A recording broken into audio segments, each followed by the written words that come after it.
ॐ सहनाववतु सहनौ भुनक्तु सह वीर्यं करवावहे तेजस्विनावतीतमस्तु मा विद्विषावहे। ॐ शान्ति शान्ति शान्तिः। ॐ नमो ब्रह्मादिभ्यो ब्रह्मविद्या संप्रदाय कर्तृभ्यो वंशऋषिभ्यो महद्भ्यो नमो गुरुभ्यः। सर्वो वप्लवरहितः प्रज्ञानघनः प्रत्यगर्तो ब्रह्मैवाहमस्मि। ॐ पूर्णमदः पूर्णमिदं पूर्णाद् पूर्णमुदच्यते पूर्णस्य पूर्णमादाय पूर्णमेवावशिष्यते। ॐ शान्ति शान्ति शान्तिः। हरिः ओं श्रीगुरुभ्यो नमः। हरिः ओं। എല്ലാ സാധകർക്കും പ്രണാമം. ഹരി ഓം. ഓം നമോ നാരായണ. അധ ശുക്ല യജുർവേദീയ കാണ്വശാഹ ബൃഹദാരണ്യക ഉപനിഷത് പ്രഥമകാണ്ഡം മധുകാണ്ഡം ദ്വിതീയോധ്യായം ബ്രഹ്മവിദ്യാപ്രകരണം പഞ്ചമബ്രാഹ്മണം മധുബ്രാഹ്മണം. യാജ്ഞവൽക്യ മഹർഷിയുടെ പാദങ്ങളിൽ നമസ്കരിച്ചുകൊണ്ട് നമുക്ക് തുടരാം. മധുബ്രാഹ്മണം അഥർവണ മഹർഷി ഗുരുവായിക്കൊണ്ട് അശ്വിനി കുമാരന്മാർക്ക് ബ്രഹ്മവിദ്യ ഉപദേശിക്കുന്നതാണ് മധുബ്രാഹ്മണത്തിൻ്റെ സാരം. മധുബ്രാഹ്മണത്തിൽ രണ്ട് വിഷയങ്ങളാണ് പ്രധാനമായും നമ്മൾ ചർച്ച ചെയ്തതെന്ന് പറയുന്നു. ഒന്ന് അധ്യാരോപം, മറ്റൊന്ന് അപവാദം. അതായത് സർവാത്മഭാവ ദർശനം, ജഗത്ത് മിഥ്യാത്വ ദർശനം അല്ലെ വർണ്ണന. ഇത് രണ്ടുമാണ് അഥർവണ മഹർഷി അശ്വിനി കുമാരന്മാർക്ക് ഉപദേശിക്കുന്നത്. ആ ഉപദേശത്തിൻ്റെ അവസാനം മഹാവാക്യവും അവസാന മന്ത്രത്തിൽ പറയുന്നു, അയമാത്മാ ബ്രഹ്മ. മധു എന്ന വാക്കിൻ്റെ അർത്ഥം നമ്മൾ കണ്ടു. കർമ്മഫലം അല്ലെ ഭോഗ്യം എന്ന് രണ്ട് പര്യായങ്ങളിലൂടെയാണ് മധു എന്ന വാക്കിനെ യാജ്ഞവൽക്യ മഹർഷി ഇവിടെ പറയുന്നത്. നമ്മൾ പ്രഥമ മന്ത്രത്തിൽ പ്രവേശിച്ചിരുന്നു. പ്രഥമ മന്ത്രം നമുക്ക് എല്ലാവർക്കും ഒരുമിച്ച് പാരായണം ചെയ്യാം. ദയവായി എല്ലാവരും കൂടെ ചൊല്ലുക. ഒന്നും രണ്ടും. രണ്ടാമത്തെ മന്ത്രവും നമ്മൾ ഇന്നലെ ചൊല്ലിയതായതുകൊണ്ട് പ്രഥമ മന്ത്രം, ദ്വിതീയ മന്ത്രം. ഇയം പൃഥിവീ സർവേഷാം ഭൂതാനാം മധു അസ്യൈ പൃഥിവ്യൈ സർവാണി ഭൂതാനി മധു യച്ചായം അസ്യാം പൃഥിവ്യാം തേജോമയോ അമൃതമയ പുരുഷഃ യച്ചായമധ്യാത്മം ശാരീര തേജോമയോ അമൃതമയ പുരുഷഃ അയമേവ സഹ യോയമാത്മാ ഇദം അമൃതം ഇദം ബ്രഹ്മ ഇദം സർവം. എല്ലാവരും പ്രാർത്ഥനയോടെ ഇരിക്കുക. എങ്കിലേ മുന്നോട്ടുള്ള പഠനം നമുക്ക് ശ്രദ്ധയോടെ കേൾക്കുവാനും ഉൾക്കൊള്ളുവാനും സാധിക്കുകയുള്ളൂ. യാജ്ഞവൽക്യ മഹർഷിയുടെ മഹാഗുരുകുലത്തിൽ അശ്വിനി കുമാരന്മാരോടൊപ്പം അഥർവണ മഹർഷിയോടൊപ്പം നമ്മൾ ഉണ്ട്. അശ്വിനി കുമാരന്മാർക്ക് അഥർവണ മഹർഷി പറഞ്ഞു കൊടുക്കുന്നത് ഒന്നാമത്തെ മന്ത്രത്തിൽ ഭൂമി എന്ന പഞ്ചമഹാഭൂതത്തിലെ ഭൂസൃഷ്ടി. ആ ഭൂമി ഉണ്ടതുകൊണ്ടാണ് ജീവാത്മാക്കൾക്ക് അവരുടെ പൂർവജന്മത്തിൽ ആർജിച്ച കർമ്മഫലത്തെ, അത് പുണ്യമായിക്കോട്ടെ പാപമായിക്കോട്ടെ, അനുഭവിക്കുവാൻ ഒരു വിളനിലം വേണം. അതിനായിക്കൊണ്ടാണ് പരമാത്മാവ് പ്രകൃതിയെ അല്ലെങ്കിൽ ഭൂരൂപത്തിൽ സൃഷ്ടിച്ചത്. ആ ഭൂമിയിൽ ജന്മമെടുക്കുന്ന സർവ്വജീവരാശികളും അവരുടെ കർമ്മഫലം അനുസരിച്ചാണ് മുന്നോട്ടുള്ള ഗതി. അത് അധ്യാത്മം എന്ന വാക്കിൽ വെഷ്ടി എന്ന അർത്ഥം നമ്മൾ കണ്ടു. ഓരോ ജീവാത്മാക്കളും അവരുടെ ശരീരം എടുത്തിരിക്കുന്നത് കർമ്മഫലം അനുഭവിക്കാൻ. നമ്മൾ തന്നെ ആലോചിച്ചാൽ മതി. നമ്മുടെ തന്നെ ശരീരം അല്ലേ, നമുക്ക് ഇത്ര വണ്ണമുണ്ട്, ഇത്ര നീളമുണ്ട് അല്ലേ, ഇത്ര വയസ്സായി, ഇന്ന സ്ഥലത്ത് ജനിച്ചു, ഇന്ന അച്ഛനും അമ്മമാരുടെയും ഇത്യാദി ഇത്യാദി ഓരോ ജീവാത്മാക്കളും ഓരോ പ്രത്യേകതയാണ്. നമ്മൾക്ക് തന്നെ അറിയാം ഒരാൾ മറ്റൊരാളിൽ നിന്നും എത്രമാത്രം വ്യത്യസ്തരാണ്. ആ വൈവിധ്യമായ പ്രകൃതിയെ പരമാത്മാവ് സൃഷ്ടിച്ചിരിക്കുകയാണ്. അതിൽ നീയും നിന്റെ ശരീരത്തോടു കൂടി ജന്മമെടുത്തു. എന്തിനു വേണ്ടി? മധു ഭോക്താവായിക്കൊണ്ട്, അല്ലെങ്കിൽ കർമ്മഫലം അനുഭവിക്കുവാൻ. കർമ്മഫലം വെറുതെ അനുഭവിക്കാൻ സാധിക്കില്ല, അതിന് പൃഥിവി വേണം. പിന്നെ ആ പൃഥിവി എങ്ങനെ ജഡമായിട്ട് കാര്യമില്ല, അതെന്തായിരിക്കണം? ചേതനമുള്ളതായിരിക്കണം. അതിനെ ഇവിടെ തേജോമയൻ, അമൃതമയൻ ഇത്യാദി വിശേഷണങ്ങൾ പറഞ്ഞെന്നേ ഉള്ളൂ. പരമാത്മാവ് സർവവ്യാപിയായ ബ്രഹ്മൻ എന്ന് വിളിക്കുന്നു, പരമാത്മാവെന്ന് വിളിക്കുന്നു, സർവവ്യാപി എന്ന് വിളിക്കുന്നു, അമൃതൻ എന്ന് വിളിക്കുന്നു, എന്തെല്ലാം പേരുകൾ പറഞ്ഞു. അതെല്ലാം ഒറ്റൊരാളെയാണ് സൂചിപ്പിക്കുന്നത്. ആ പരമാത്മാവ് നിന്റെ ശരീരത്തിലും സർവചരാചരങ്ങളിലും വ്യാപിച്ചിരിക്കുന്നു എന്ന് പറയുകയായിരുന്നു ഒന്നാമത്തെ മന്ത്രം. എല്ലാവരും ഒന്നാമത്തെ മന്ത്രം ഓക്കെ ആണെന്ന് വിചാരിക്കുന്നു. നമുക്ക് അടുത്തതിലേക്ക് പോകാം. ദ്വിതീയ മന്ത്രം.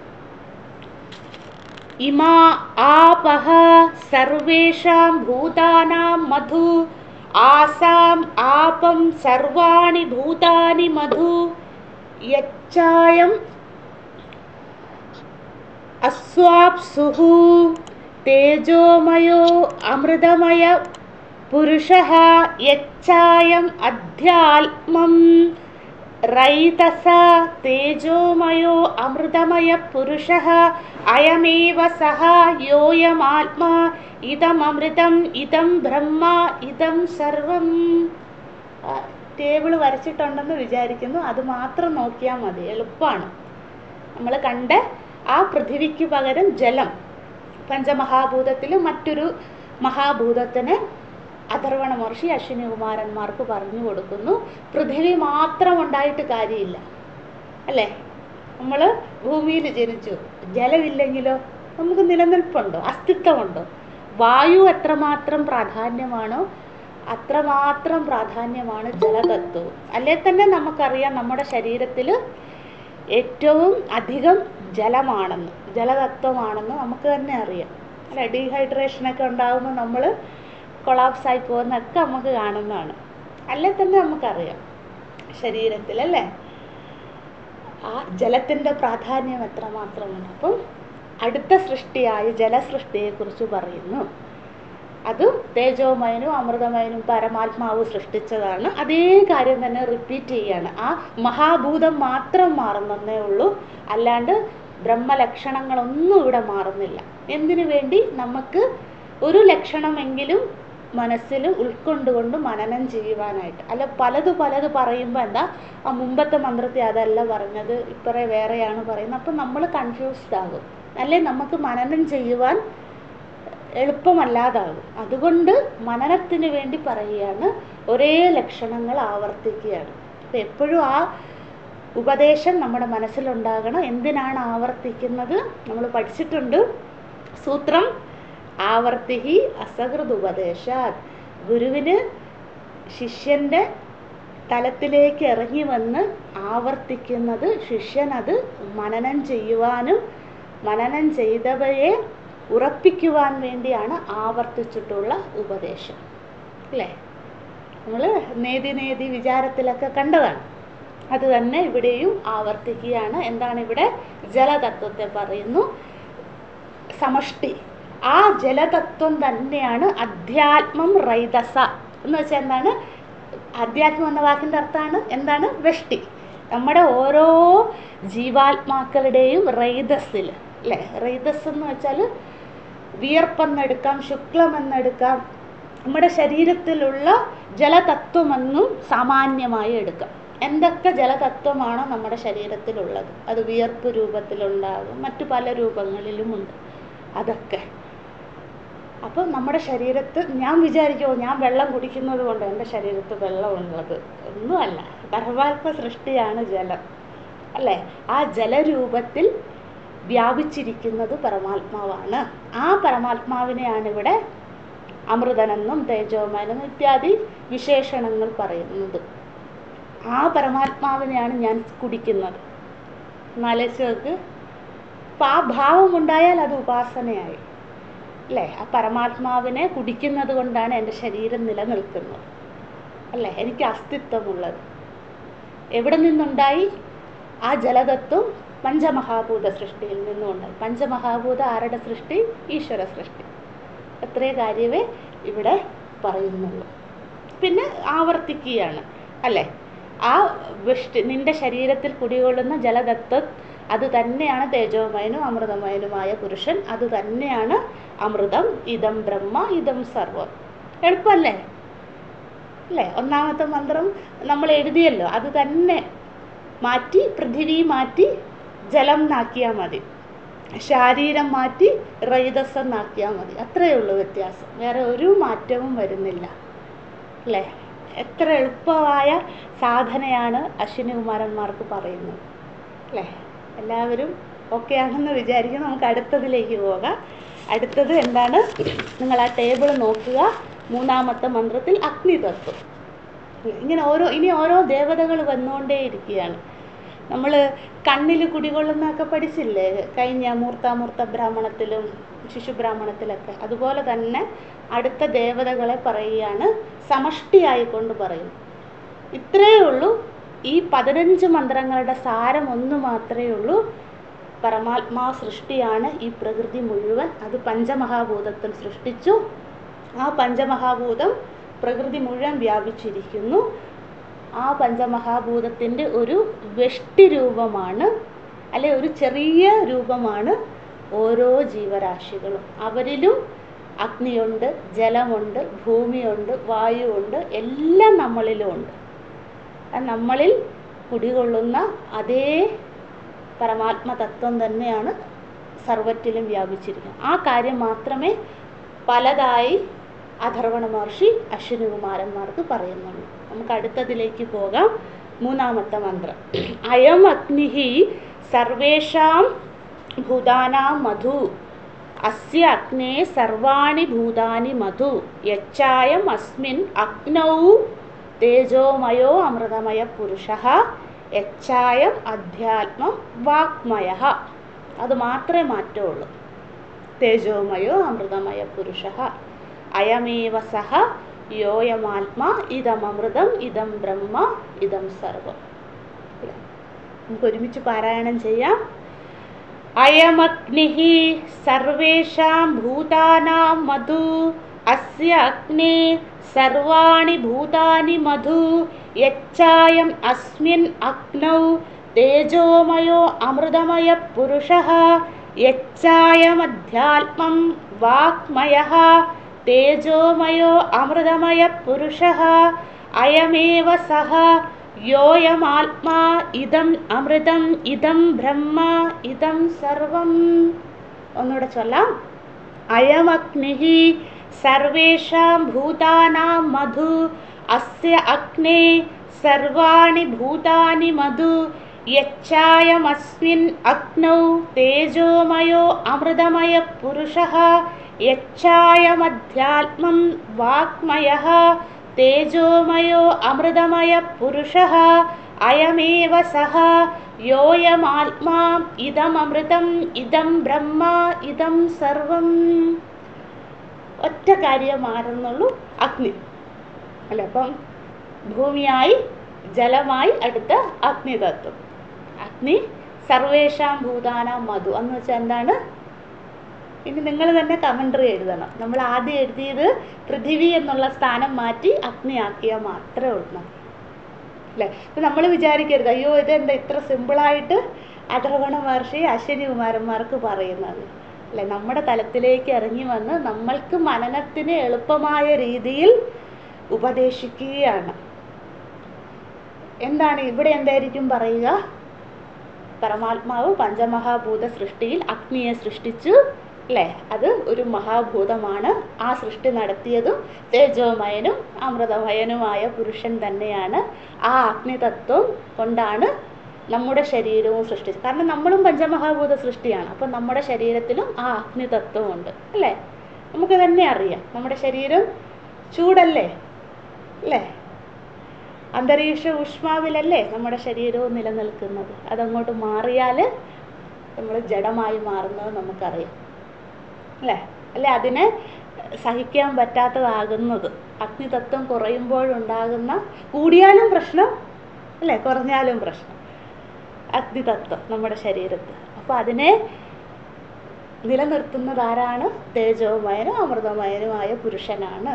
ആ അഗ്നിരൂപത്തിൽ നമ്മുടെ ശരീരത്തിൽ വ്യാപിച്ചിരിക്കുന്നത് പരമാത്മാവ് തന്നെയാണ്. അതേ പരമാത്മാവ് തന്നെയാണ് അഗ്നിരൂപത്തിൽ ഈ സമഷ്ടി പഞ്ചമഹാഭൂതത്തിൽ അല്ലെങ്കിൽ പ്രപഞ്ചം മുഴുവൻ വ്യാപിച്ചിരിക്കുന്നത്. ഇനി എഴുതുമൊന്നും വേണ്ട, നിങ്ങൾക്ക് തന്നെ കമൻ്ററി എഴുതാം, എളുപ്പമാണ്. പൃഥ്വി മാറ്റി അഗ്നിയാക്കിയാൽ മാത്രം മതി. എന്നിട്ട് ഇവിടെ പറയുന്നു വെഷ്ടി എന്ന വാക്കിൽ വാക്മയ എന്ന് പറയുന്നു. വാക്മയ എന്ന് വെച്ചാൽ എന്താണ്? വാക്കിൽ നമ്മൾ പഠിച്ചിട്ടുണ്ട് തൈത്തരീയ ഉപനിഷത്തിൽ വാക് യജ്ഞേന കൽപ്പത, പ്രാണോ യജ്ഞേന കൽപ്പത ഇത്യാദി ഇത്യാദി മന്ത്രങ്ങളിൽ എന്നുവെച്ചാൽ വാക്കിൻ്റെ അടിസ്ഥാന ദേവതയാണ് അഗ്നിദേവത. എന്ന് വെച്ചാൽ എന്താണ്? 10 ഇന്ദ്രിയങ്ങളുണ്ട്. ആ 10 ഇന്ദ്രിയങ്ങളുടെയും ധർമ്മം ചെയ്യുവാനായി അവിടെ ദേവതയുണ്ടെന്ന് നമ്മൾ പഠിച്ചതാണ് അല്ലേ? മനസ്സോ ദേവത, ചന്ദ്രമ, പാദയോ വിഷ്ണുഹു എന്നൊക്കെ പറഞ്ഞ് 10ൻ്റെയും നമ്മൾ പഠിച്ചില്ലേ? പിന്നെ മനസ്സിൻ്റെയും ബുദ്ധിയുടെയും ഒക്കെ പഠിച്ചിട്ടുണ്ട്. ആ തത്വബോധം മുതലേ അറിയാവുന്നതാണ്. അപ്പം ഇവിടെ വാക്കിൻ്റെ ദേവത അഗ്നിയാകുന്നു. അഗ്നിദേവത നമ്മുടെ വാഗേന്ദ്രിയത്തിൽ പ്രവർത്തിക്കുന്നത് കൊണ്ടാണ് നമുക്ക് വാഗേന്ദ്രിയം പ്രവർത്തിപ്പിക്കാൻ സാധിക്കുന്നത്, അല്ലെങ്കിൽ വാഗേന്ദ്രിയം ഉപയോഗിക്കാൻ സാധിക്കുന്നത്. നമുക്ക് സംസാരിക്കാൻ സാധിക്കുന്നത് നമ്മുടെ കഴിവ് കൊണ്ടാണോ? അല്ല. പരമാത്മാവ് അഗ്നിദേവതയെ സൃഷ്ടിച്ചു. ആ അഗ്നിദേവതയെ ഓരോ ജീവാത്മാക്കളുടെയും വാഗേന്ദ്രിയത്തിൻ്റെ അടിസ്ഥാന ദേവതയായി നൽകി. ആ അഗ്നിദേവത നമ്മുടെ വാഗേന്ദ്രിയത്തിൽ കുടികൊള്ളുന്നു. കുടികൊള്ളുക മാത്രമല്ല, അവയുടെ ധർമ്മം യഥാവിധി ചെയ്യുന്നത് കൊണ്ടാണ് എനിക്ക് നല്ലതോ ചീത്തയോ എന്താണെങ്കിലും സംസാരിക്കാൻ സാധിക്കുന്നത് അല്ലേ? അപ്പം ഇവിടെ നമ്മുടെ ആ അഹങ്കാരത്തിനെ, ഇൻഡിവിജ്വാലിറ്റിയെ അഥർവണ മഹർഷി ഇല്ലാണ്ടാക്കി തരികയാണ്. പല സന്ദർഭങ്ങളിലും നമ്മൾ കണ്ടതാണ്. വീണ്ടും വീണ്ടും ബൃഹദാരണ്യകം എത്തിയപ്പോൾ എന്തിനാണ് ആവർത്തിക്കുന്നത്? എളുപ്പമല്ല ഈ അഹംബുദ്ധിയെ ഉപേക്ഷിക്കുക അല്ലേ? ആരെങ്കിലും ഒന്ന് നമ്മൾ നന്നായി സംസാരിക്കുന്നു എന്ന് പറഞ്ഞാൽ മതി, അവിടെ തീർന്നു. പിന്നെ അഹങ്കാരം അങ്ങ് കയറി അല്ലേ? പിന്നെ അത് താഴെ ഇറക്കാൻ എത്ര ദിവസം വേണം അല്ലേ? അല്ലെ ആരെങ്കിലും ഒന്ന് ചീത്ത വിളിച്ചാൽ മതി, അപ്പം നമ്മൾ ദുഃഖിയാകും അല്ലേ?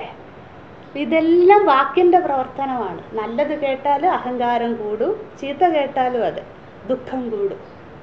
അപ്പോൾ നമ്മളും സംസാരിക്കുമ്പോൾ നല്ലത് പറഞ്ഞാലും ചീത്ത പറഞ്ഞാലും എന്താണ്? വാക്കുകൊണ്ട് സംസാരിക്കാൻ സാധിക്കുന്നത് എൻ്റെ കഴിവല്ല, അവിടെ പരമാത്മ സൃഷ്ടിയായ അഗ്നിദേവത കുടികൊള്ളുന്നത് കൊണ്ടാണ്. ആ അഗ്നിദേവത കുടികൊള്ളുക മാത്രമല്ല, യഥാവിധം നമ്മൾ എന്തെങ്കിലും ഫീസ് കൊടുക്കുന്നുണ്ടോ അഗ്നിദേവതയ്ക്ക്? അല്ലേ? 1 റുപ്യ പോലും കൊടുക്കണില്ല.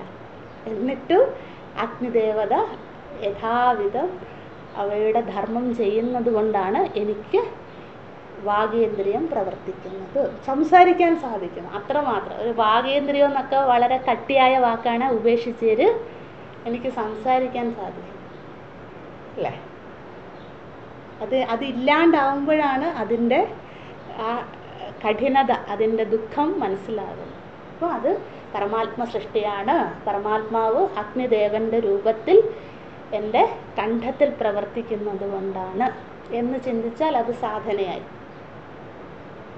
അതാണ് ഇവിടെ അശ്വിനികുമാരന്മാർക്ക് ഉപദേശിക്കുന്നത്. ആ പരമാത്മാവ് തേജോമയന് വിശേഷണം പറഞ്ഞത് തന്നെ റിപ്പീറ്റ് ചെയ്യുന്നു.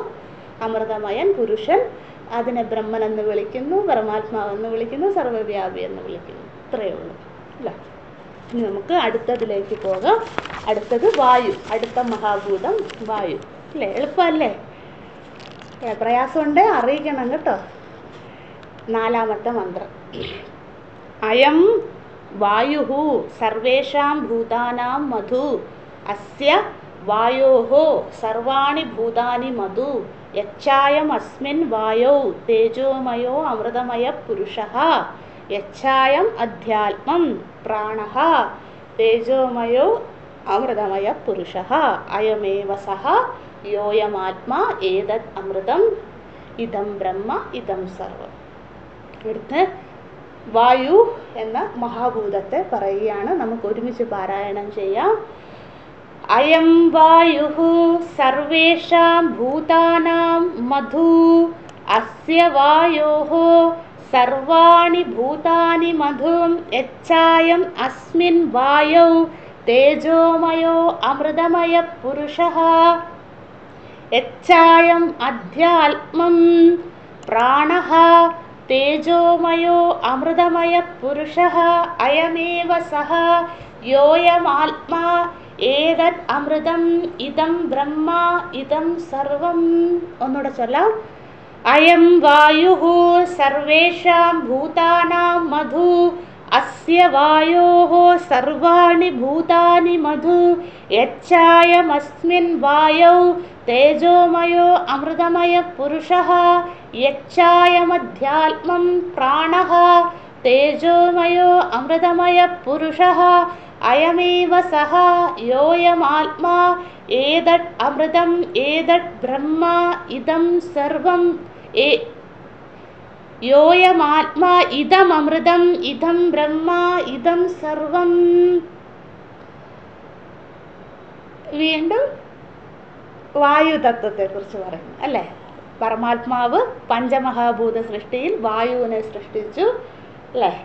വായു സർവവ്യാപിയായിരിക്കുന്നു, പ്രപഞ്ചം മുഴുവൻ വ്യാപിച്ചിരിക്കുന്നു. അതേ വായു തത്വമാണ് അധ്യാത്മം പ്രാണഃ എന്ന് വെച്ചാൽ എന്താണ്? നമ്മുടെ ശരീരത്തിൽ അധ്യാത്മം എന്ന് വെച്ചാൽ വൃഷ്ടി, ഓരോ ജീവാത്മാക്കളുടെയും ശരീരത്തിൽ പ്രാണരൂപത്തിൽ വ്യാപിച്ചിരിക്കുന്നത്.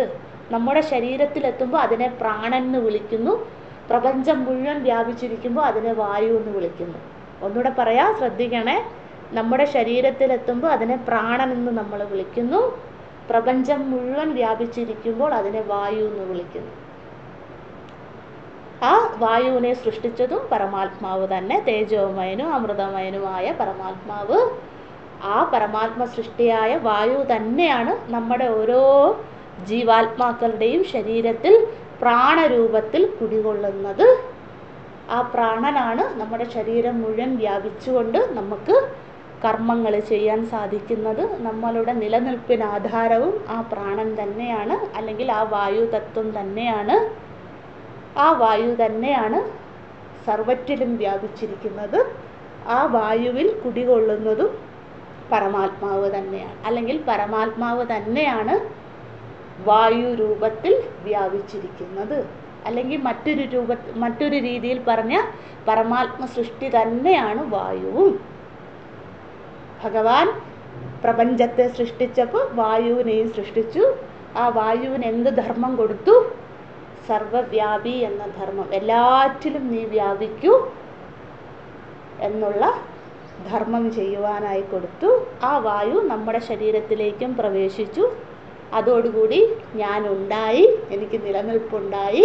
ആ വായു നമ്മുടെ ശരീരത്തിൽ നിന്നും പോയാൽ പിന്നെ ഞാനില്ല, ജഡമായി മാറും. അപ്പോൾ നമ്മളുടെയൊക്കെ നിലനിൽപ്പിന് കാരണം, ഉണ്മയ്ക്ക് കാരണം, അസ്തിത്വത്തിന് കാരണം ആ വായുതത്വമാണ്. അപ്പോൾ അശ്വിനി കുമാരന്മാർക്ക് അഥർവണ മഹർഷി പറഞ്ഞു കൊടുക്കുകയാണ്, പരമാത്മാവ് എങ്ങനെയാണോ പൃഥിവി മുഴുവൻ വ്യാപിച്ചിരിക്കുന്നത്, എങ്ങനെയാണോ ജലത്തിൽ വ്യാപിച്ചിരിക്കുന്നത്, എങ്ങനെയാണോ അഗ്നിയിൽ വ്യാപിച്ചിരിക്കുന്നത്, അതുപോലെ തന്നെ വായുവിലും വ്യാപിച്ചിരിക്കുന്നു. ആ വായു തന്നെയാണ് നമ്മളുടെയൊക്കെ ശരീരത്തിൽ പ്രാണനായി കുടികൊള്ളുന്നത്. അപ്പം നമ്മുടെ ശരീരത്തിലുള്ള വായു വേറെയല്ല, പശുവിലുള്ള വായു അല്ല, മൃഗാദികളിലുള്ള വായു, തിരിയക്കകളിലുള്ള വായു വേറെയല്ല, എല്ലാം ഒന്ന് തന്നെ അല്ലേ. അതാണ് ഇവിടെ പറയുന്നത്. പ്രാണൻ എന്ന പേര് പറയുന്നു എന്ന് മാത്രം. പ്രാണൻ എന്ന് വെച്ചാലും വായു എന്ന് വെച്ചാലും ഒന്ന് തന്നെയാണ്. നമ്മുടെ ശരീരത്ത് വരുമ്പോൾ അതിനെ പ്രാണൻ എന്ന് വിളിക്കുന്നു, എല്ലാറ്റിലും വ്യാപിച്ചിരിക്കുമ്പോൾ അതിനെ വായു എന്ന് വിളിക്കുന്നു. അത്രയേ ഉള്ളൂ. അതിനെ ശാസ്ത്രം ബ്രഹ്മനെന്ന് സർവവ്യാപി എന്നും വിളിക്കുന്നു അല്ലേ. എളുപ്പമല്ലേ? എളുപ്പമാണ്. എല്ലാവരും ചിരിക്കുന്നുണ്ട്, അതിൻ്റെ അർത്ഥം എളുപ്പമാണെന്നാണ്. അടുത്തതിലേക്ക് പോകാം. 5ാമത്തെ മന്ത്രം. അടുത്ത ആദിത്യൻ, അടുത്ത ദേവത പറയുകയാണ്. നിങ്ങൾ ആ ടേബിൾ മാത്രം നോക്കിയാൽ നമുക്ക് ഒരുമിച്ച് യാത്ര ചെയ്യാം. അയം ആദിത്യഃ, 5ാമത്തെ മന്ത്രം. അയം ആദിത്യഃ. സർവേഷാം ഭൂതാനാം മധു അസ്യ ആദിത്യസ്യ സർവാണി ഭൂതാനി മധു യച്ചായം അസ്മിൻ ആദിത്യേ തേജോമയോ അമൃതമയ പുരുഷഃ യച്ചായം അധ്യാത്മം ചാക്ഷുഷഃ തേജോമയോ അമൃതമയ പുരുഷഃ അയമേവ സഹ യോയമാത്മാ ഇദം അമൃതം ഇദം ബ്രഹ്മ ഇദം സർവം. അല്ലേ? ഒരുമിച്ച് ചൊല്ലാം. അയമാദിത്യഃ സർവേഷാം ഭൂതാനാം മധു അസ്യ ആദിത്യസ്യ സർവാണി ഭൂതാനി മധു യച്ചായമസ്മിനാദിത്യേ തേജോമയോ അമൃതമയ പുരുഷഃ യച്ചായമധ്യാത്മം ചാക്ഷുഷഃ തേജോമയോ അമൃതമയ പുരുഷഃ അയമേവ സഹ യോയമാത്മാ ഇദമമൃതം ഇദം ബ്രഹ്മ ഇദം സർവം. അയമാദിത്യഃ സർവേഷാം ഭൂതാനാം മധു അസ്യ ആദിത്യസ്യ സർവാണി ഭൂതാനി മധു യച്ചായമസ്മിനാദിത്യേ തേജോമയോ അമൃതമയ പുരുഷഃ യച്ചായമധ്യാത്മം ചാക്ഷുഷഃ തേജോമയോ അമൃതമയ പുരുഷഃ അയമേവ സഹ യോയമാത്മാ ഇദമമൃതം ഇദം ബ്രഹ്മ ഇദം സർവം. അടുത്ത ആദിത്യ ദേവതയെക്കുറിച്ച് പറയുകയാണ്. പരമാത്മാവ് പഞ്ചമഹാഭൂത സൃഷ്ടി നടത്തി അതിൽ സൂര്യദേവതയെ സൃഷ്ടിച്ചു. എന്തിനു വേണ്ടി? ഈ പ്രപഞ്ചം മുഴുവൻ പ്രകാശം വ്യാപിപ്പിക്കുവാനായിട്ട്. അല്ലേ? ഇരുടാണെങ്കിൽ നമ്മൾ എങ്ങനെ ജീവിക്കും? സാധ്യമല്ല. അപ്പോൾ എന്ത് വേണം? പ്രകാശം വേണം. ആ പ്രകാശത്തെ പ്രപഞ്ചം മുഴുവൻ വ്യാപിപ്പിക്കുവാനായി സൂര്യദേവതയെ സൃഷ്ടിച്ചു. ആ സൂര്യദേവതയ്ക്ക് എന്ത് ധർമ്മം കൊടുത്തു? എല്ലാറ്റിലും പ്രകാശത്തെ ചൊരിയുവാനായി അല്ലെങ്കിൽ നൽകുവാനായി എന്ന ധർമ്മം കൊടുത്തു. എന്നിട്ട് ആ സൂര്യദേവത തന്നെയാണ് നമ്മളുടെയൊക്കെ ചാക്ഷുഷഃ. ചാക്ഷുഷു എന്ന് വെച്ചാൽ ദിവചനമാണ്. രണ്ട് കണ്ണിലും പറയുന്ന നോക്കൂ. അശ്വിനി കുമാരന്മാരോട് അഥർവണ മഹർഷി ഒരു കണ്ണിലല്ല ചാക്ഷുഷഃ, നമ്മളുടെയൊക്കെ രണ്ട് കണ്ണിലും അല്ലേ കുടികൊള്ളുന്നത് ആരാണ്?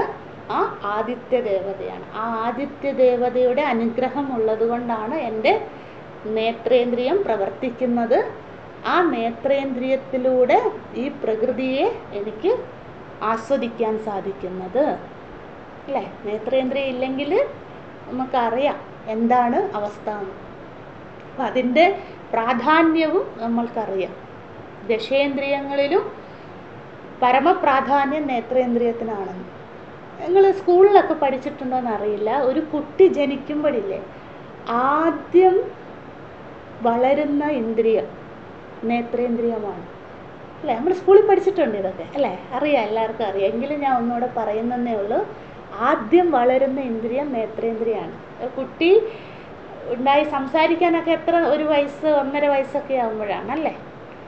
പക്ഷെ ആദ്യം അത് കാണാനാണ് പഠിക്കുന്നത് അല്ലേ? നമ്മൾ അമ്മ അച്ഛൻ എന്നൊക്കെ പറയുമ്പോൾ ആ കുട്ടി കണ്ട് മനസ്സിലാക്കുകയാണ് ചെയ്യുന്നത് അല്ലേ? നമ്മൾ ഭക്ഷണമൊക്കെ കൊടുത്തുകൊണ്ട് കുട്ടിയെ വെളിയിൽ അമ്പിളി അമ്മാവൻ അല്ലെ ചന്ദ്രൻ കാക്ക അതൊക്കെ കണ്ടാണ് ആ കുട്ടി പഠിക്കുന്നത്. അതെന്തുകൊണ്ടാണ്? അത് നേത്രേന്ദ്രിയാണ് ആദ്യം വളരുന്നത്. ആദ്യം വളർച്ച നിൽക്കുന്നത് ഒരു 3.5-4 വയസ്സാകുമ്പോൾ കണ്ണിൻ്റെ വളർച്ച നിൽക്കും അല്ലേ? നമ്മളൊക്കെ 10-20 വയസ്സ് വരെ നമ്മൾ നീളം വെക്കും അല്ലേ? പല ഇന്ദ്രിയങ്ങളുടെയും വളർച്ച അധിക കാലം ഉണ്ടാകും. ഒരു 18 വയസ്സ് നമ്മളൊരു കൗമാരം യൗവനത്തിലേക്കൊക്കെ എത്തുന്നത് വരെ ഉണ്ടാകും. പക്ഷെ നേത്രേന്ദ്രിയം അങ്ങനെയല്ല. ആദ്യം വളർച്ച തുടങ്ങുകയും ചെയ്യും. ഒരു 3.5-4 വയസ്സിൽ ആദ്യം തന്നെ വളർച്ച അവസാനിക്കുകയും ചെയ്യും. ഞാൻ പറയുന്നത് ശരിയാണോ? അല്ലേ? അങ്ങനെയാണ് നമ്മൾ കേട്ടിരിക്കുന്നത് അല്ലേ? അപ്പോൾ അത്രയും പ്രാധാന്യമാണ് അതിനുള്ളത്. അതുകൊണ്ടാണ് വാദിക്കാനല്ല, പക്ഷേ നാക്ക് കൊണ്ടല്ലേ അമ്മയുടെ മുലപ്പാലോ ശരീരമോ തൊട്ടറിയുന്ന കുട്ടി? അല്ല, കണ്ടറിയുന്ന കാര്യമാണ്. തൊട്ടറിയുന്ന കാര്യമല്ല പറഞ്ഞത്, കണ്ടറിയുന്നത്. അതായത് തൊട്ടറിയുന്നത് ചെറിയ ഉണ്ടാകുന്ന സമയത്ത്. പിന്നെ ഞാൻ പറഞ്ഞത് കണ്ണിൻ്റെ വളർച്ച തുടങ്ങിയിട്ടുള്ള ആ കാലഘട്ടമാണ് പറയുന്നത്. അത് കണ്ടറിവിലൂടെയാണ് അറിവിനെ സമ്പാദിക്കുന്നത് ആദ്യം. അതിനുശേഷമാണ് ബുദ്ധി വളരുന്നത്. ബുദ്ധിയൊക്കെ വളരുന്നത് എത്രയോ കഴിഞ്ഞിട്ടാണ്. പിന്നെയാണ് എന്താ പറയുക, മനസ്സ് പ്രവർത്തിക്കുന്നത്. മനസ്സ് പ്രവർത്തിക്കാനൊക്കെ തുടങ്ങുന്നത് എത്രയോ നാൾ കഴിഞ്ഞിട്ടാണ്. അപ്പോൾ ആ ദശേന്ദ്രിയങ്ങളിൽ ആദ്യം വളർച്ച തുടങ്ങുന്നത് ചക്ഷുരേന്ദ്രിയത്തിനാണ്, കണ്ണിനാണ്. അതിനുശേഷം വളർച്ച അവസാനിക്കുന്നതും കണ്ണിന് തന്നെയാണ്. അതുകൊണ്ടാണ് നമ്മൾക്ക് കണ്ണിൻ്റെ കാഴ്ച ആദ്യം നമുക്ക് കുറയാൻ തുടങ്ങുന്നത്. നമുക്കൊരു 40-50 വയസ്സൊക്കെ ആകുമ്പോഴേക്ക്, അത്രയും വേണ്ട, ഇപ്പം അതിലും കുറവാണ്. 10-30 വയസ്സാകുമ്പോഴേ എന്താണ് കണ്ണട വെക്കാൻ തുടങ്ങും. ഇപ്പം അതും വേണ്ടെന്ന് തോന്നും, ചെറിയ കുട്ടികളെ തുടങ്ങും, അത് വേറെ കാര്യം. പക്ഷെ നമ്മുടെ തന്നെ 10 ഇന്ദ്രിയങ്ങളെ നിങ്ങളൊന്ന് ഒബ്സർവ് ചെയ്ത് നോക്കൂ. ആദ്യം കേടായത് ഏതായിരിക്കും? അല്ലെങ്കിൽ ആദ്യം എന്താ പറയുക, പ്രശ്നം തരാൻ തുടങ്ങുന്നത് കണ്ണായിരിക്കും, അല്ലേ? കണ്ണിനാണ് എല്ലാവർക്കും ആദ്യം തുടങ്ങും. വയസ്സായി എന്നറിയിക്കുന്നത് എങ്ങനെയായിരിക്കും? കണ്ണിൻ്റെ കാഴ്ചയാണ് കുറയുന്നത്. പിന്നീടാണ് ചെവിടിൻ്റെ കേൾവിയൊക്കെ പിന്നീടാണ് കുറയുന്നത്, അല്ലേ? മറ്റു ഓരോ ഇന്ദ്രിയങ്ങളും എടുത്ത് നോക്കിക്കോളും. അപ്പം ചക്ഷുരീന്ദ്രിയമാണ് അത്രയും പ്രാധാന്യം. അപ്പോൾ ആ ചക്ഷുരീന്ദ്രിയത്തിനെ സംരക്ഷിക്കുന്നത് ആരാണ്? ആദിത്യനാണ്, സൂര്യദേവതയാണ്. സൂര്യദേവൻ ആരുടെ സൃഷ്ടിയാണ്? തേജോമയനും അമൃതമയനുമായ പരമാത്മാവിൻ്റെ സൃഷ്ടിയാണ്. ആ സൂര്യദേവൻ്റെ ഒരു ചെറിയ മിനിയേച്ചർ രൂപമാണ് നമ്മുടെ കണ്ണിലൊക്കെ കുടികൊള്ളുന്നത്. ആ സൂര്യദേവത നമ്മുടെ ചക്ഷുരേന്ദ്രിയത്തിലുള്ളത് കൊണ്ടാണ് എൻ്റെ ഈ ഗോളകം ചക്ഷുരേന്ദ്രിയം പ്രവർത്തിക്കുന്നത്. അതിനാലായിട്ടാണ് എനിക്ക് വ്യവഹരിക്കാൻ സാധിക്കുന്നത്. ആ ചക്ഷുരേന്ദ്രിയത്തിൽ കുടികൊള്ളുന്ന അതേ പരമാത്മാവ് തന്നെയാണ് സൂര്യദേവനിലും കുടികൊള്ളുന്നത്. അതിനെ ശാസ്ത്രം എന്ത് വിളിക്കുന്നു? അമൃതമെന്നും തേജോമയനെന്നും ബ്രഹ്മനെന്നും സർവവ്യാപിയെന്നും നിർഗുണൻ നിരാകാരൻ എന്ത് വേണമെങ്കിലും ഇവിടെ കൂട്ടിച്ചേർക്കാം. ആ ലക്ഷണങ്ങളോടുകൂടിയ പരമാത്മാവ് എന്ന് ആര് പറയുന്നു? അഥർവണ മഹർഷി അശ്വിനികുമാരന്മാരോട് പറഞ്ഞു കൊടുക്കുന്നു. നമുക്ക് അടുത്തതിലേക്ക് പോകാം. അടുത്ത ഇന്ദ്രിയത്തിനെ സംരക്ഷിക്കുന്ന. അപ്പം ഇനി ഓരോ ഇന്ദ്രിയങ്ങളായിട്ട് വരികയാണ്. അപ്പം ആദ്യം ഏറ്റവും പ്രധാനപ്പെട്ട ചക്ഷുരേന്ദ്രിയം കഴിഞ്ഞു. ഇനി നമുക്ക് അടുത്ത പ്രധാനമുള്ളത് ശ്രോത്രേന്ദ്രിയമാണ്. അതിനെ പറയുകയാണ് ഷഷ്ടമന്ത്രം, 6ാമത്തെ മന്ത്രം. ഇമാ ദിശഃ സർവേഷാം ഭൂതാനാം മധു അസ്യായം ദിശാ സർവാണി ഭൂതാനി മധു യച്ഛായം ആസു ദിക്ഷുഃ തേജോമയോ അമൃതമയ പുരുഷഃ യച്ഛായം അധ്യാത്മം ശ്രൗത്രഃ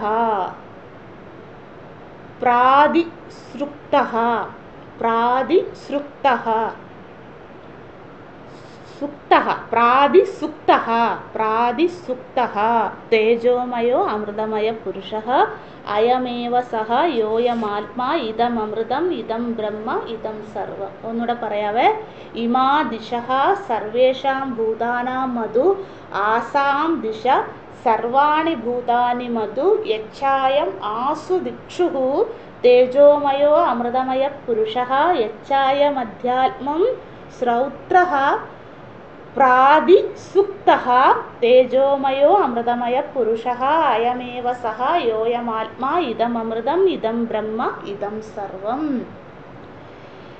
ഇമാ ദിശഃ സർവേഷാം ഭൂതാനാം മധു ആസാം ദിശ സർവാണി ഭൂതാനി മധു യച്ഛായം ആസു ദിക്ഷുഃ തേജോമയോ അമൃതമയ പുരുഷഃ യച്ഛായം അധ്യാത്മം ശ്രൗത്രഃ പ്രാതിസുക്തഃ തേജോമയോ അമൃതമയ പുരുഷഃ അയമേവ സഹ യോയമാത്മാ ഇദമമൃതം ഇദം ബ്രഹ്മ ഇദം സർവം. ഇമാ ദിശഃ സർവാണി ഭൂതാനി മധു ആസാം ദിശ സർവാണി ഭൂതാനി മധു യച്ഛായം ആസു ദിക്ഷുഃ തേജോമയോ അമൃതമയ പുരുഷഃ യച്ഛായമധ്യാത്മം ശ്രൗത്രഃ പ്രാതിസൃക്തഃ തേജോമയോ അമൃതമയ പുരുഷഃ അയമേവ സഹ യോയമാത്മാ ഇദമമൃതം ഇദം ബ്രഹ്മ ഇദം സർവം. അടുത്ത് ദിശകൾ. അവിടെ ദിശകൾ എന്ന് വെച്ചാൽ ദിഗ്ദേവതകൾ. നമ്മൾ മറ്റു പലയിടത്തും കണ്ടിട്ടുണ്ട് അല്ലെ, 4 ദിശക്കും ദിഗ്ദേവതകൾ. ആ ദിഗ്ദേവതകൾ ആണ് ഇവിടെ പറയുന്നത്. അതെന്തായിരിക്കും? അശ്വിനി കുമാരന്മാരോട് അഥർവണ മഹർഷി പറയുകയാണ്, ജീവാത്മാക്കൾക്ക് കണ്ണ് എത്രമാത്രം പ്രാധാന്യമാണോ. അപ്പോൾ നമ്മളൊക്കെ ഭൂമിയിൽ ജനിച്ചു, പൃഥിവി ഉണ്ടായി അല്ലേ, അതിൽ ജലമുണ്ട്, വായുവുണ്ട്, ഇതൊക്കെ ഉണ്ട്. എല്ലാ സജ്ജീകരണങ്ങളോടും കൂടി നമ്മൾ നമ്മുടെ പൂർവജന്മ പ്രാരബ്ധവുമായി പുണ്യപാപങ്ങളുമായി ഭൂമിയിൽ ജനിച്ചു അല്ലേ. അപ്പോൾ പഞ്ചമഹാഭൂതം മാത്രം ഉണ്ടായിട്ട് കാര്യമില്ല അല്ലേ, വെള്ളം മാത്രം ഉണ്ടായിട്ട് കാര്യമില്ല, പ്രാണൻ മാത്രം ഉണ്ടായിട്ട് കാര്യമില്ല. നമ്മൾക്ക് എല്ലാ ഇന്ദ്രിയങ്ങളോട് കൂടിയാണ് നമ്മൾ ഈ പുണ്യപാപം അനുഭവിക്കാനായിട്ട് ഭൂമിയിലേക്ക് പിറന്നത്. അപ്പോൾ നമുക്ക് എന്ത് വേണം? എല്ലാ ഇന്ദ്രിയങ്ങളും ഉള്ളപ്പോൾ ആ ഇന്ദ്രിയങ്ങൾ പ്രവർത്തിക്കണം. നമ്മുടെ കഴിവുകൊണ്ട് പ്രവർത്തിക്കുമോ? ഇല്ല. പരമാത്മാവ് ആ ഇന്ദ്രിയങ്ങളെയൊക്കെ സംരക്ഷിക്കുവാനായി, ആ ഇന്ദ്രിയങ്ങളുടെയൊക്കെ ധർമ്മം ചെയ്യുവാനായി ദേവതകളെ സൃഷ്ടിച്ചു. ആ ദേവതകൾ ആ യഥാവിധി ഇന്ദ്രിയങ്ങളിൽ പ്രവർത്തിച്ചാൽ മാത്രമേ നമ്മളുടെ ഇന്ദ്രിയങ്ങൾ യഥാവിധി നമ്മൾക്കും പ്രവർത്തന സജ്ജമാകൂ. അതാണ് ഇവിടെ പറയുന്നത്. അപ്പോൾ ആദിത്യനെ സൃഷ്ടിച്ചു, പ്രകൃതി മുഴുവൻ പ്രകാശം വ്യാപിപ്പിച്ചു. ആ പ്രകാശം തന്നെയാണ് നമ്മളുടെ ഓരോരുത്തരുടെയും ചക്ഷുരേന്ദ്രിയത്തിൽ പ്രവർത്തിക്കുന്നത്. അത് ഉള്ളത് കൊണ്ടാണ്, ആദിത്യ ദേവത ചക്ഷുരേന്ദ്രിയത്തിൽ ഉള്ളത് കൊണ്ടാണ് എനിക്ക് കാണാൻ സാധിക്കുന്നത്, കണ്ട് ഈ പ്രകൃതിയെ അനുഭവിക്കാൻ സാധിക്കുന്നത് എന്ന് പറഞ്ഞു. ഇനി അടുത്ത എന്തായിരിക്കും? ശ്രോത്രേന്ദ്രിയം അല്ലെ. അടുത്ത പ്രാധാന്യപ്പെട്ട ഇന്ദ്രിയമാണ് ചെവിട് അല്ലേ. ആ ശ്രോത്രേന്ദ്രിയം പ്രവർത്തിക്കുന്നത് അതെന്താണ്? ദിഗ്ദേവതകളെ പരമാത്മാവ് സൃഷ്ടിച്ചു. ആര് സൃഷ്ടിച്ചു? തേജോമയനും അമൃതമയനുമായ പരമാത്മാവ് സൃഷ്ടിച്ചു. ആ പരമാത്മാവ് ദിഗ്ദേവതകളിൽ കുടികൊള്ളുന്നു. ആ ദിഗ്ദേവതയെ എന്ത് ചെയ്തു? നമ്മുടെ ശ്രോത്രേന്ദ്രിയത്തിനെ സംരക്ഷിക്കുവാൻ. അപ്പോൾ ആ ദിഗ്ദേവത നമ്മുടെ ശ്രോത്രേന്ദ്രിയത്തിൽ പ്രവർത്തിക്കുന്നത് കൊണ്ടാണ്, അവരവിടെ കുടികൊള്ളുന്നത് കൊണ്ടാണ് എനിക്ക് കേൾവി എന്ന അനുഭവം ഉണ്ടാകുന്നത്. അപ്പം എനിക്ക് കേൾക്കാൻ സാധിക്കുന്നത് എൻ്റെ കഴിവ് കൊണ്ടാണോ? അല്ല. ആ ദിഗ്ദേവതകൾ പരമാത്മ സൃഷ്ടിയാണ്. പരമാത്മാവിൻ്റെ അനുസരണാർത്ഥം അവർ എൻ്റെ ശ്രോത്രേന്ദ്രിയത്തിൽ കുടികൊള്ളുന്നത് കൊണ്ടാണ്. അവരവിടെ വെറുതെ ഇരിക്കുകയല്ല, അവർ കേൾവി എന്ന അനുഭവം എനിക്ക് ഉണ്ടാക്കി തരികയാണ് അല്ലേ. എത്ര ദൂരെയുള്ളതോ അടുത്തുള്ളതോ എല്ലാത്തിനെയും അതിൻ്റെ യഥാവിധി ആ ഫ്രീക്വൻസിയിൽ നമ്മൾക്ക് കേൾക്കാൻ സാധിക്കുന്നില്ലേ? ഇതെന്തുകൊണ്ടാണ്? ദിഗ്ദേവതകൾ ആ ശ്രോത്രേന്ദ്രിയത്തിൽ പ്രവർത്തിക്കും. അപ്പോൾ അതും നമ്മുടെ ആ അഹംബുദ്ധിയെ, ഇൻഡിവിജ്വാലിറ്റി എന്ന ആ ഭാവത്തെ അഥർവണ മഹർഷി ഇല്ലാണ്ടാക്കി തരികയാണ്. ഇതൊന്നും നമ്മുടെ കഴിവുകൊണ്ടല്ല ഒരു ഇന്ദ്രിയവും പ്രവർത്തിക്കുന്നത്. അവയിൽ അടിസ്ഥാന ദേവതകളുണ്ട്. ആ ദേവതകൾ പ്രവർത്തിക്കുന്നത് കൊണ്ട് ആ ദേവത പരമാത്മ സൃഷ്ടിയാണ്. അതാണ് ഇവിടെ പറയുന്നത്. അപ്പം വെഷ്ടിയിൽ ശ്രൗത്രഹ പ്രാതിസുക്തഹ എന്ന് വെച്ചാൽ എന്താണ്? എനിക്ക് കേൾക്കാൻ സാധിക്കുന്നത് അല്ലേ. എനിക്ക് സംസാരിച്ചിട്ട് ഞാൻ തന്നെ, നമ്മളല്ലേ, നമ്മൾ പറയുന്നത് ആദ്യം കേൾക്കുന്ന ശ്രോതാവാര? നമ്മൾ തന്നെ. അപ്പം എനിക്ക് കേൾക്കാൻ സാധിക്കുന്നതും ഞാൻ സംസാരിച്ചത് പ്രതിശ്രുത, തിരിച്ചു കേൾക്കാൻ സാധിക്കുന്നതും അല്ലേ. എനിക്ക് നല്ലതായിട്ട് സംസാരിക്കാൻ കഴിവുള്ളൂ, ഞാൻ വളരെ നല്ല വാഗ്മിയാണ് അല്ലേ. ഏത് ഉപനിഷത്തിൽ നിന്നും ഏത് മന്ത്രം വേണമെങ്കിലും എനിക്ക് ഉച്ചരിക്കാൻ സാധിക്കും. പക്ഷെ അതെനിക്ക് കേൾക്കാൻ പറ്റിയില്ലെങ്കിലോ? ഒന്ന് ആലോചിച്ച് നോക്കിയേ, നമ്മൾ പറയുന്നത് തന്നെ നമ്മൾക്ക് കേൾക്കാൻ പറ്റാണ്ട് വരികയാണെങ്കിലോ അല്ലേ, എന്തൊരു ഭയാനകമാണതല്ലേ. അപ്പോൾ അതെല്ലാം ഞാൻ കേൾക്കുന്നത്, ഞാൻ പറയുന്നത് ഞാൻ തന്നെയാണ് ആദ്യം കേൾക്കുന്നത്. അത് സാധിക്കുന്നത് ആ ദിഗ്ദേവതകൾ എൻ്റെ ശ്രോത്രേന്ദ്രിയത്തിൽ പ്രവർത്തിക്കുന്നത് കൊണ്ടാണ് അല്ലേ. അതിന് ഒരു ഭംഗം വരുമ്പോഴാണ് ആ ചെവിടിൻ്റെ പ്രാധാന്യം നമ്മൾ അറിയുന്നത്. അപ്പോൾ ഒരു ഇന്ദ്രിയവും അല്ലേ, നമ്മൾ പഠിച്ചിരുന്നു 72,000 നാഡികൾ, ഒരു നാഡി പോലും വെറുതെ അല്ല. പരമാത്മാവ് അത്രയും പെർഫെക്റ്റ് ആയിട്ടാണ് സൃഷ്ടിച്ചിരിക്കുന്നത്. അപ്പം നമ്മളുടെ കടമയാണ് അതിനോടുള്ള കൃതാർത്ഥത. ആ കൃതാർത്ഥത ഉണ്ടെങ്കിൽ നമ്മൾ സാധകരായി ഉപാസകരായി നമുക്ക് ഭഗവാൻ അതിൻ്റെ ആ സാധനയുടെ കൃപ ചൊരിയും. എന്താണ് ആ കൃപ? മോക്ഷം അല്ലേ. അതാണ് ഇവിടെ പറയുന്നത്, ശ്രോത്രേന്ദ്രിയത്തിൻ്റെ ഉദാഹരണത്തിലൂടെ പറയും. ബാക്കിയൊന്നും ഇനി പറയേണ്ട, എല്ലാവർക്കും അറിയാം. തേജോമയൻ, അമൃതമയൻ, ഇതം അമൃതം, ഇതം ബ്രഹ്മ. പരമാത്മാവിനെ പല പേരുകളിൽ പറയുന്നു. ആ സൃഷ്ടിയാണ് ദിഗ്ദേവതകളും. ദിഗ്ദേവതകളെ സൃഷ്ടിച്ചതിന് ശേഷം അവയ്ക്ക് അവയുടെ ധർമ്മം ഏൽപ്പിച്ചു കൊടുത്തു പരമാത്മാവ് അല്ലേ. ഇപ്പോൾ എല്ലാ ജോലിയും ഒരാൾക്ക് ചെയ്യും. ഇപ്പോൾ ഒരു സ്കൂൾ നടത്തുക, ഒരു ഓണറുണ്ട് അല്ലേ. ആ ഓണർക്ക് എല്ലാ 1000 കുട്ടികളുണ്ട് ആ സ്കൂളിൽ. എല്ലാ കുട്ടികളെയും ആ ഓണർക്ക് പഠിപ്പിക്കാൻ സാധിക്കും? ഇല്ല. അപ്പോൾ എന്ത് ചെയ്യും? അത് സുഗമമായി നടത്തും. ആ ടീച്ചർമാരെ ഏൽപ്പിച്ചു, പ്രിൻസിപ്പളിനെ വന്നു, മാനേജർ, അഡ്മിനിസ്ട്രേറ്റർ, എന്തെല്ലാം കാര്യങ്ങളല്ലേ. അപ്പോഴാണ് അത് യഥാവിരുന്നത്. അതുപോലെ തന്നെ പരമാത്മാവ് ഈ പ്രപഞ്ചത്തെ സൃഷ്ടിച്ചു. ഓരോ ധർമ്മത്തിനും ഓരോ ദേവതകളെ സൃഷ്ടിച്ചു അല്ലേ. ഇപ്പോൾ ഓരോ ടീച്ചർമാർ, ഫിസിക്സിനൊരു ടീച്ചർ, കെമിസ്ട്രിക്ക് ഒരു ടീച്ചർ, മലയാളത്തിനൊരു ടീച്ചർ, ഗണിതത്തിനൊരു ടീച്ചർ, രസതന്ത്രത്തിനൊരു ടീച്ചർ അല്ലേ. ഓരോ വിഷയങ്ങൾക്ക് ഓരോ ടീച്ചർമാർ പോലെ തന്നെ.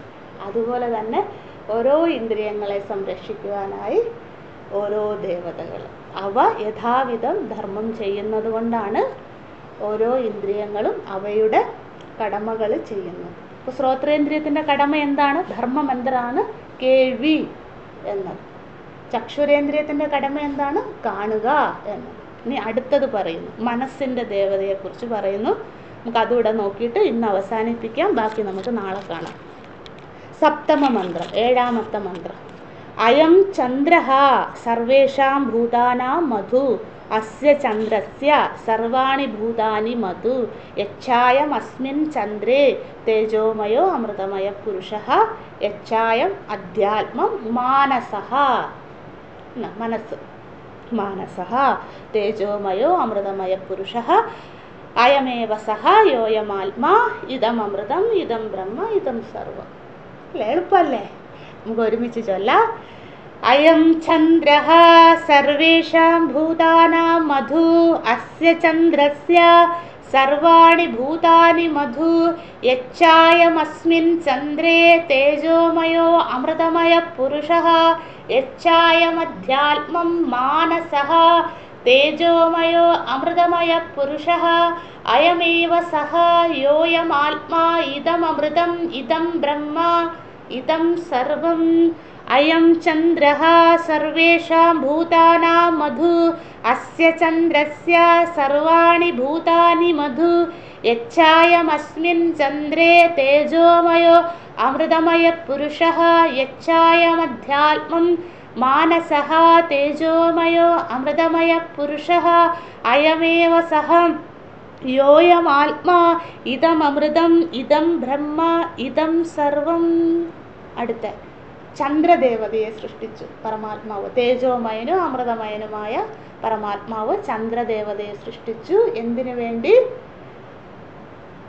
കർമ്മഫലം അനുഭവിക്കുവാനായി ഈ ഭൂമിയിൽ ജന്മമെടുത്ത സർവ്വ ജീവരാശികളുടെയും മനസ്സിനെ നിയന്ത്രിക്കുന്ന ദേവതയായിക്കൊണ്ട് അല്ലേ. മനസ്സോ ദേവത ചന്ദ്രമ അല്ലേ. അതാണ് ഇവിടെ പറയുന്നത്. മാനസഹ എന്ന് വെച്ചാൽ മനസ്സിനെ ആരാണ് നിയന്ത്രിക്കുന്നത്? ചന്ദ്രദേവതയാണ്. അപ്പോൾ ചന്ദ്രദേവതയുടെ ധർമ്മം എന്താണ്? ഓരോ ജീവാത്മാക്കളുടെയും മനസ്സിനെ നിയന്ത്രിക്കുക എന്നത്. അപ്പോൾ ആ ധർമ്മം ചെയ്യുവാനായിക്കൊണ്ടാണ് പരമാത്മാവ് എങ്ങനെയാണോ ആദിത്യനെ സൃഷ്ടിച്ചത്, ദിഗ്ദേവതകളെ സൃഷ്ടിച്ചത്, അതുപോലെ തന്നെ ചന്ദ്രദേവതയും സൃഷ്ടിച്ചത്. ആ ചന്ദ്രദേവത നമ്മുടെ മനസ്സിലിരുന്നു കൊണ്ട് നമ്മുടെ മനസ്സിനെ നിയന്ത്രിക്കും. അപ്പം നമുക്ക് ചിന്തിക്കാൻ സാധിക്കുന്നു. നമ്മുടെ മനസ്സിലൂടെ എത്ര ആയിരക്കണക്കിന് ചിന്തകളാണ് വരുന്നത്. അപ്പോൾ എനിക്ക് ചിന്തിക്കാൻ കഴിയുന്നത് എൻ്റെ കഴിവ് കൊണ്ടാണോ? അല്ല, ആ ചന്ദ്രദേവത എൻ്റെ മനസ്സിൽ കുടികൊള്ളുന്നത് കൊണ്ടാണ്, എൻ്റെ മനസ്സിൽ അല്ലേ അവർ വിളങ്ങുന്നത് കൊണ്ടാണ് എനിക്ക് ചിന്തിക്കാൻ സാധിക്കുന്നത്. അപ്പോൾ ഒരു ചിന്ത പോലും നമ്മുടെ സ്വന്തമായിട്ടില്ല. അതിനെ നിയന്ത്രിക്കുന്നതാരാണ്? പരമാത്മാവാണ്. എങ്ങനെ? ചന്ദ്രദേവതയിലൂടെ. അതാണ് 7ാമത്തെ മന്ത്രത്തിൽ പറയുന്നത്. ബാക്കി നമുക്ക് നാളെ കാണാം. ഇത് എളുപ്പമാണെന്ന് വിചാരിക്കുന്നു. സ്പീഡ് കൂടുതലുണ്ട്, ദയവായി എല്ലാവരും പറയുക. നമുക്ക് ശ്രദ്ധിക്കുക. സ്പീഡ് ഇല്ലെന്ന് തോന്നുന്നു, കാരണം എളുപ്പമായതുകൊണ്ടാണ്. നമ്മൾ ആദ്യമായിട്ടാണ് 7 മന്ത്രം പഠിക്കുന്നത്. അപ്പോൾ അതുകൊണ്ട് ഇത് ഒരേ കാര്യം തന്നെ ആവർത്തിക്കുന്നത് കൊണ്ടാണ് അങ്ങനെ പോയത്. മനസ്സിലാകുന്നില്ലേ? ദയവായി അറിയിക്കുക. ഓം നമോ നാരായണ. ഒരു കാര്യത്തോട് പറഞ്ഞോട്ടെ, ഞാൻ മൂർത്താമൂർത്ത ബ്രാഹ്മണും ശിശുബ്രാഹ്മണും ചോദ്യങ്ങൾ അയച്ചിട്ടുണ്ട്. എല്ലാവരും ശ്രദ്ധിച്ചു എന്ന് വിചാരിക്കുന്നു. നിങ്ങൾക്ക് അറിയാവുന്നത് മാത്രം 10 ചോദ്യങ്ങളേ ഉള്ളൂ. ഒരെണ്ണമാണെങ്കിലും അറിയാവുന്നത് ദയവായി അതിന് ശ്രമിക്കുക. അത് ഉത്തരങ്ങളായിട്ട് അയച്ചു തരിക. അയ്യോ എനിക്കൊന്നും അറിയില്ല, അങ്ങനെ ആരും മാറി നിൽക്കരുത്. ഇത് നമ്മൾക്ക് ഇതേ നൽകാനുള്ളൂ ഗുരു പരമ്പരയ്ക്ക്. അവർ ഇത്രയും നമ്മളെ അനുഗ്രഹിക്കുമ്പോൾ നമ്മുടെ ഭാഗത്തു നിന്നും ഒരു സമർപ്പണം ഉണ്ടാകണം. അങ്ങനെയായി കണ്ടുകൊണ്ട് നിങ്ങൾക്കറിയാവുന്ന ചോദ്യങ്ങൾ ഉത്തരങ്ങൾ അയയ്ക്കുക. ഇത് പരീക്ഷയോ ആരെ അളക്കാനോ ഒന്നുമല്ല, മനനത്തിന് വേണ്ടിയാണ്. എന്തിനാണ് ചോദ്യം? മനനത്തിന് വേണ്ടി. മനനം ഉണ്ടെങ്കിലേ നമ്മൾ ഇത്രയും പഠിച്ചതിൻ്റെ ഫലം നമ്മൾക്ക് ലഭിക്കുകയുള്ളൂ. ഇപ്പോൾ നമ്മൾ മനനം ചെയ്തില്ലെങ്കിൽ ഇനി നമുക്കതിനൊരവസരം ഉണ്ടാവില്ല. അതുകൊണ്ട് മനനത്തിനുള്ള പ്രായം എത്തി നമ്മൾക്ക്. അതുകൊണ്ട് എല്ലാവരും അതൊരു സാധനയായി കണ്ടുകൊണ്ട് പങ്കെടുക്കണം. ഓം നമോ നാരായണ. ഓം നമോ ബ്രഹ്മാദിഭ്യോ ബ്രഹ്മവിദ്യാ സംവൃതായ കർത്തൃഭ്യോ വംശഋഷിഭ്യോ മഹദ്ഭ്യോ നമോ ഗുരുഭ്യഃ. സർവോപപ്ലവരഹിതഃ പ്രജ്ഞാനഘനഃ പ്രത്യഗർത്ഥോ ബ്രഹ്മൈവാഹമസ്മി. ഓം പൂർണ്ണമദഃ പൂർണ്ണമിദം പൂർണ്ണാത് പൂർണ്ണമുദച്യതേ പൂർണ്ണസ്യ പൂർണ്ണമാദായ പൂർണ്ണമേവാവശിഷ്യതേ. ഓം ശാന്തി ശാന്തി ശാന്തി. ഹരി ഓം. ശ്രീ ഗുരുഭ്യോ നമഃ. ഹരി ഓം.